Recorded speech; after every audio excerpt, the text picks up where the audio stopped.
of the wives would have been enthralled and just so happy if the oath and what the husband that day, the groom, said of you. I love doing weddings. It's one of my favorite parts of being a pastor. Not the best, but it's high up there.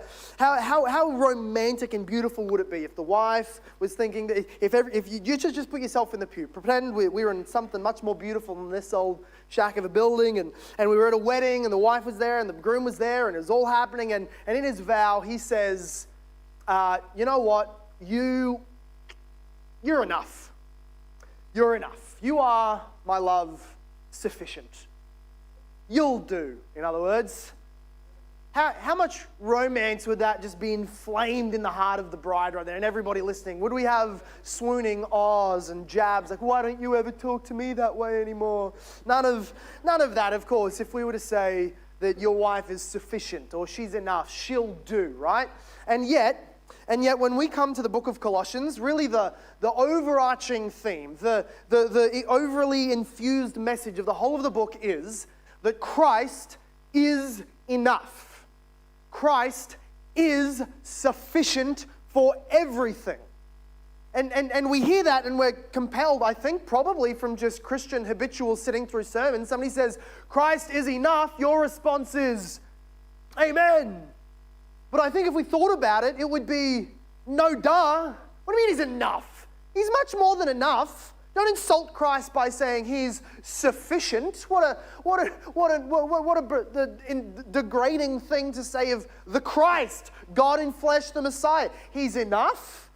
But of course, this is the constant temptation of Christians. This is the thing that we need to be reminded of, is that he is enough. He is sufficient. We don't need anything else. We don't need added doctrines, added requirements, added rules, added shows of holiness. We just need Jesus. Colossians is this book. Colossians is written by Paul to those saints in Colossae, saying that Christ is enough. He's gloriously enough. He's so extra, super sufficient. He's so much more than we need that therefore he is all that we need. It reminds me of, I think it's in All of Grace, I can't remember, but at some point Spurgeon is talking about Paul writing down in 2 Corinthians and saying that in my suffering, God spoke to me and said, my grace is sufficient for you. And for the first time reading that, not reading it for the first time, but he'd read it many times, but then one time he read it and for the first time just started laughing. Now, what an almost silly thing to say that God's grace is sufficient for my need. That would be like, he says, like a man with a cup standing on the ocean shore in the ocean saying, my water supply is sufficient for your cup. Of course. How mathematically just irregular and obvious is it that yes, God's grace is sufficient for us and Christ is absolutely sufficient for us. It's so obvious that we forget it. It is so darn obvious that we need to be reminded frequently.